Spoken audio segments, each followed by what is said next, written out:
Eu quero falar sobre a PEC da eliminação da jornada 6x1. É uma proposta da companheira de bancada Érica Hilton, que vem do movimento Vida Além do Trabalho, que é protagonizado pelo companheiro Rick Azevedo. E quero falar da absoluta justiça e da absoluta urgência desta pauta. Primeiro, porque essa jornada, presidenta, é uma jornada exaustiva e muito degradante.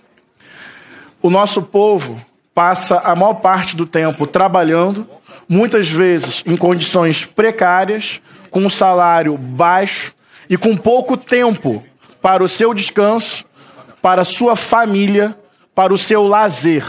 Inclusive, defender esta PEC, na minha opinião, é em defesa da família e das famílias, porque as pessoas passam mais tempo na luta pela sobrevivência do que podendo desfrutar de comunhão com seus filhos, os netos com seus avós, visitando seus pais, suas mães. É menos tempo para si, para o sono, para o estudo, para o lazer e para o convívio familiar. Daí vem alguns setores e dizem que esta PEC é absurda, perguntam quem vai pagar a conta, a economia vai quebrar. Sempre que é para avançar num direito fundamental do povo trabalhador, tem esse terrorismo, como se a economia fosse quebrar. Basta lembrar da história. No período colonial e até mesmo no Império, como o Brasil vai funcionar sem a escravização do povo negro? Qual vai ser a compensação para os escravocratas? Depois, na luta trabalhista, o 13º salário vai destruir a economia do país. A fixação de um salário mínimo vai destruir a economia do país. Quem vai pagar a conta do salário mínimo? Quem vai pagar a conta do 13º? É sempre esta lógica. Dá para fazer sim. Dá para reorganizar a escala de trabalho. Dá para fazer um sistema de transição para que os diversos setores possam se adequar. E até o argumento de que trabalhadores mais descansados tendem a trabalhar melhor e produzir mais é um argumento que é válido. Ou seja, é uma pauta justa. O nosso povo é sobrecarregado, explorado, precarizado, no subemprego, ganhando mal, esperando os intervalos da vida para, de alguma forma, poder aproveitar a vida. A exploração sobre o trabalhador, sobre o tempo do trabalhador, o suor, o sangue do trabalhador, nós precisamos enfrentar isso.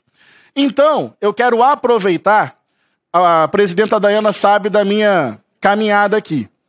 Eu sou pastor, eu sou evangélico e eu defendo o Estado laico, eu defendo a pluralidade religiosa. Eu acredito que nenhuma doutrina religiosa pode se impor ao conjunto da população, pode ser mais importante que o bem comum, que o respeito à liberdade do outro e à Constituição. Feita esta introdução, e quem acompanha o meu mandato sabe do meu compromisso de vida com a diversidade, a pluralidade, a democracia e o Estado laico, eu tenho uma tarefa pedagógica também, presidenta Dayana, que é dialogar com a base cristã, que é, em sua maioria, trabalhadora precarizada da periferia e da favela. As pessoas que vão lotar as igrejas domingo de manhã, muitas pessoas estão na escala 6x1, ganhando pouco, trabalhando muito, com pouco tempo de convívio com as famílias e até para a igreja. Para ir num chá da tarde, num ensaio do coral, numa escola bíblica, até tempo para boa convivência nas igrejas, a gente perde ou os trabalhadores perdem com uma escala de trabalho tão desumana. Portanto,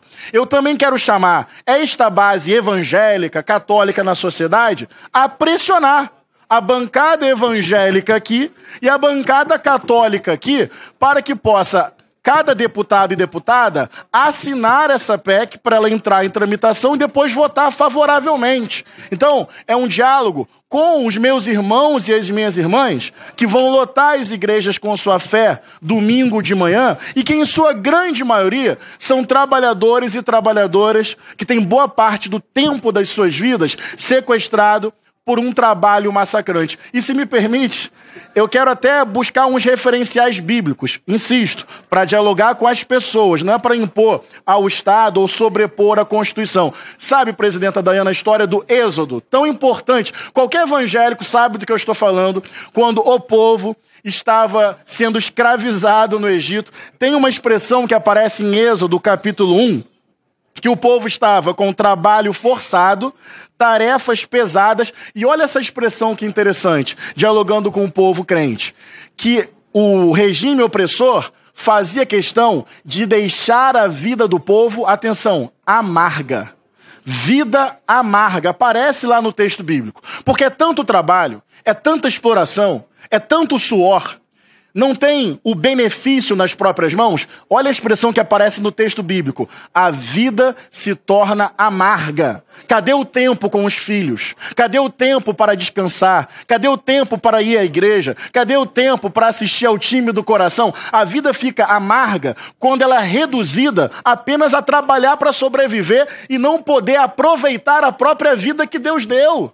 E sabe o que acontece, presidenta Dayana? Diz o texto bíblico, puxando agora para Êxodo capítulo 2, olha essa expressão, que Deus olhou o sofrimento do povo, escutou o gemido do povo e chamou para um processo e um projeto de liberdade e libertação. Não, eu não estou aqui querendo sobrepor texto bíblico à Constituição. Eu estou dialogando com a base evangélica e católica que lê esse texto domingo de manhã e que sabe que a tradição bíblica tem compromisso com o povo, com os pobres, com a dignidade humana. Tem um texto que todo cristão conhece, que Jesus veio para nos dar vida e vida plena, vida em abundância. Como ter vida plena, como ter vida em abundância beirando a fome, beirando o desemprego e o subemprego. Como ter uma vida deliciosa, não amarga, suando de sol a sol para trabalhar muito, ganhar pouco e não poder desfrutar do tempo com a família, com a igreja, com os seus. Portanto, uma das tarefas do meu mandato é enfrentar esse fundamentalismo religioso, que fica com um moralismo frio e não toca nas verdadeiras questões que afetam a vida da nossa gente. Eu quero estar na porta das igrejas, não dentro, porque eu respeito a liturgia e a sacralidade dos nossos cultos. Mas eu quero conversar com os nossos irmãos, para que eles pesquisem os deputados da bancada evangélica e os deputados também da bancada católica, falando aqui do cristianismo, e saibam como estão se posicionando diante de um tema tão sensível. Peço 30 segundos só para concluir o meu raciocínio, não pretendo prorrogar. Do ponto de vista da cidadania, da democracia, da Constituição, do respeito ao trabalhador, sem nenhum argumento religioso, eu defendo esta PEC. Mas para também dialogar com o nosso povo de fé, para também olhar nos olhos dos meus irmãos e das minhas irmãs que frequentam as igrejas domingo, a sua grande maioria trabalhadora, muitos na escala 6x1. Tem um companheiro nosso lá de São Paulo, o Vini Lima, um ativista evangélico. Ele foi fazer uma entrevista na rua com as pessoas. Ele perguntou para uma senhora, o que você faria se tivesse menos tempo de trabalho, obviamente ganhando o mesmo salário? Porque a gente não defende redução salarial em nenhuma hipótese. Sabe o que ela disse, presidenta? Eu gostaria de frequentar mais as atividades da minha igreja. Então, olha só como é importante. Por isso eu quero conversar com esse nosso povão, para pressionar a bancada evangélica, para vir para uma pauta tão justa. E dá para a economia se reorganizar sim, para o povo trabalhar com dignidade, com bons salários e com mais tempo para o seu descanso, o seu lazer, para a sua família, até mesmo para as suas igrejas.